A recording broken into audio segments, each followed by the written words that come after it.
오늘은 우리가 속도와 가속도를 한번 살펴보겠습니다. 자, 미분을 활용하는 개념인데요.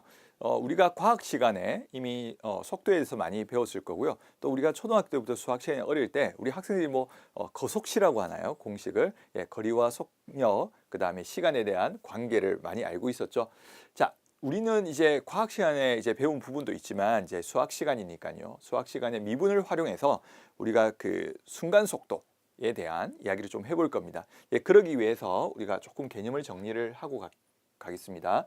자, 수직선 위를 움직이는 점 P의 시각 T에서의 위치 X를 자, T에 대한 함수로 나타냈죠. 그러니까 위치가 시간의 변화에 따라서 위치가 변한다는 의미가 되겠습니다. 지금 함수에서 자, X는 FT면 시간의 변화에 따라 위치가 변하고 있습니다. 그죠? 이때 시각 T에서의 시각 T 플러스 델타 t까지의 점 P의 평균 속도, 그러니까 시간이 델타 t만큼 흐른 거죠. 그때의 평균 속도를 구하고 싶은 겁니다. 그러면 시간의 변화량 분의 위치의 변화겠죠. 속도의 변화가 아니라 위치의 변화, 그러니까 얼마나 움직였는지를 계산을 하시면 평균 속도를 우리가 구할 수 있을 겁니다. 그래서 델타 t분의, 그러니까 시간의 변화량 분의 위치의 변화량, 그죠? 그래서 이제 분모는 델타 t가 되겠고요.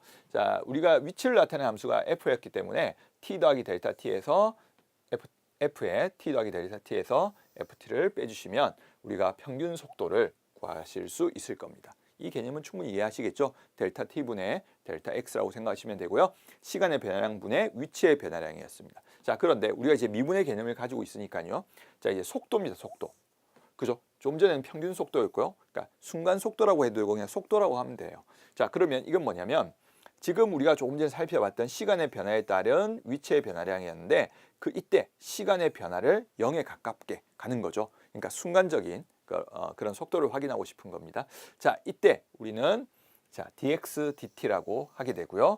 이것은 실제로는 위치를 미분한 것이 되겠습니다. 왜냐하면 x가 위치였죠. 이제 위치의 변화량이니까 위치를 미분한 f't가 되겠습니다. 그럼 속도를 구하기 위해서는 우리가 위치를 미분하면 된다라는 이야기겠습니다.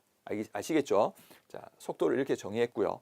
자, 이번에 가속도입니다. 가속도는 뭐냐면 우리가 그 실제로 가속도란 거는 시간의 변화에 따른 속도의 변화죠. 그래서 이제 우리가 순간 가속도니까 델타 t를 또 0으로 보내주시면요. 이번에는 속도를 시간에 대해서 미분하는 dv/dt가 되겠죠. 그래서 v''t라고 해서 속도를 미분하시면 가속도가 나오겠습니다. 그러니까 속도의 변화량을 우리가 의미하는 것이 가속도니까요. 그죠?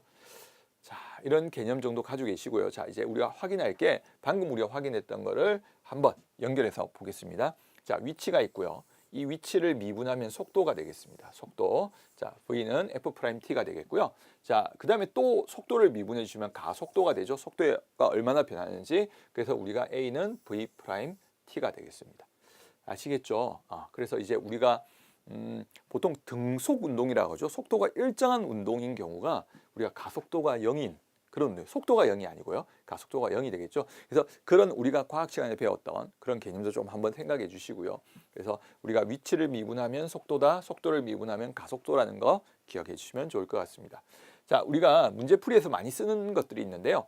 최고 높이에 도달하거나 운동 방향을 바꾸는 거죠. 그러니까 앞으로 가다가 뒤로 간다든지 할 때 운동 방향 바꾸거나 운동을 정지할 때는 전부 다 일어나는 성질은 속도가 0이 됩니다.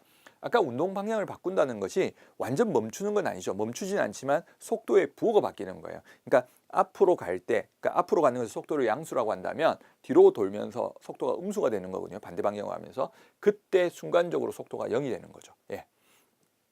그다음에 땅에 떨어진다. 자, 우리가 공을 던지거나 어떤 물체를 던져서 땅에 떨어지는 순간에 위치는 0이 되겠죠. 이제 그걸 이용해서 우리가 문제를 해결하기도 합니다. 그래서 이제 속도와 가속도 그렇게 한번 정리해 주시면 좋을 것 같고요.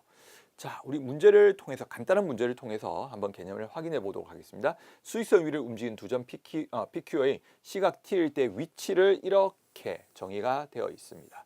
자, 그런데 PQ가 서로 반대 방향이다. 제가 좀 전에 말씀드렸듯이 그 반대 방향이란 것은 속도의 부호가 다른 겁니다. 그러니까 속도의 부호가 같다는 같은 방향, 속도의 부호가 다르면 반대 방향인데요. 이렇게 되면 속도는 어떻게 구하죠? 각각을 미분하면 되겠죠. 그래서 F'T와 G'T가 있습니다. 그럼 결국 이렇게 생각할 수 있죠. 여기가 양수, 여기가 음수, 아니면 여기가 음수, 양수. 근데 그 1, 2 구하면 불편하잖아요. 그때 우리가 편한 방법이 이거죠. 곱해서 음수다. 왜냐하면 고비 음수란 말은 둘의 부호가 다른 거죠. 그래서 이것이 반대 방향으로 간다는 의미가 되겠습니다. 그죠? 자, 미분해 볼까요? 4t-2. 그다음에 여기는 2t-8이 되겠네요.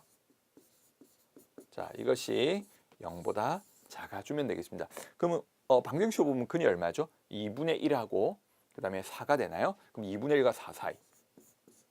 그래서 2분의 1초를 지나서 4초가 되기 전까지는 서로 반대 방향으로 이동하는 거죠. 그러면 2분의 1, 0과 2분의 1 사이라든지 4 이후에는 같은 방향으로 진행한다는 것이 되겠습니다. 그래서 우리가 지금 오늘 배운 것이 굉장히 간단한 내용이지만 나중에 우리가 적분하고 합쳐져서 속도 가속도 문제는 조금 어렵게도 출제가 되니까요. 한번 잘 정리해 주시면 좋을 것 같습니다. 예, 오늘은 여기까지 하도록 하겠습니다.